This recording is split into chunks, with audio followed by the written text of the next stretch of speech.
Deixa eu contar um pouco como foi a minha experiência quando eu fui fazer a prova de residência. Eu fazia um cursinho que eu gostava até da aula, eu achava uma aula muito didática, muito legal de se assistir. E de fato eu estava aprendendo muita coisa sobre o assunto. Só que quando eu cheguei na prova, na USP, né, no meu ano, inocente, que ninguém tinha me orientado nada, eu só ia pro cursinho aleatoriamente, ninguém nunca me orientou nada sobre como estudar, técnica, como vai cair, não sei o quê. Eu tomei um pau violento na prova da USP, que era onde eu realmente queria passar. Só que não era porque eu não sabia o assunto. Eu sabia o assunto. Eu ficava sempre entre os 3 primeiros colocados do meu ranking da minha especialidade. O problema é que eu estava estudando errado. E isso me deu uma frustração muito grande, porque como eu podia saber tanto sobre os assuntos que o cursinho ensinava, e ao mesmo tempo esse conhecimento não servia para eu acertar as questões da USP. E aí me caiu a ficha que o problema é que não se trata só de saber o assunto, você tem que entender a prova e entender como a prova vai te cobrar o assunto. Você tem que construir o teu raciocínio baseado na prova e em questões da prova. E a gente não tinha, eu pessoalmente não tinha sido preparado para isso. Não era falta de estudo, ou falta de dedicação, ou falta de nada. Eu fiz tudo isso. Tanto que para as provas que eram do estilo normal, eu passei muito bem. Então eu entrei de cara na residência, porque eu passei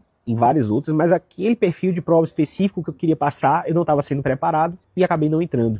Então quando eu resolvi montar o preparatório para vocês, eu resolvi sanar exatamente esse tipo de dificuldade e esse tipo de frustração que eu vejo muita gente falando que cursinho XYZ é superficial, não tem profundidade na aula para acertar a questão de São Paulo. De certa forma isso é verdade.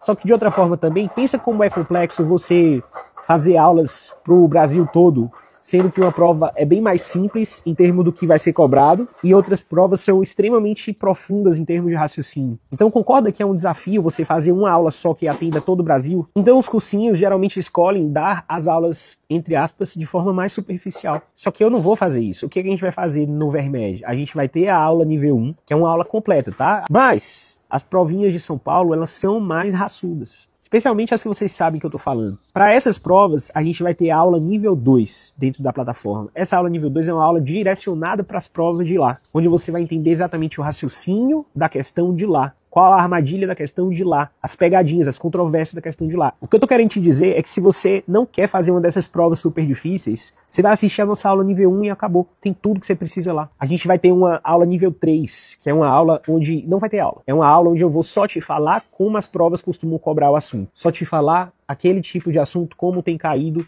em tal prova, uma espécie de mentoria dentro do próprio curso, só que gravada, não vai ser individualizada. Mas por que vai ter? Porque eu quero que você passe. Como eu quero que você passe, eu vou te falar como a prova cobra aquilo.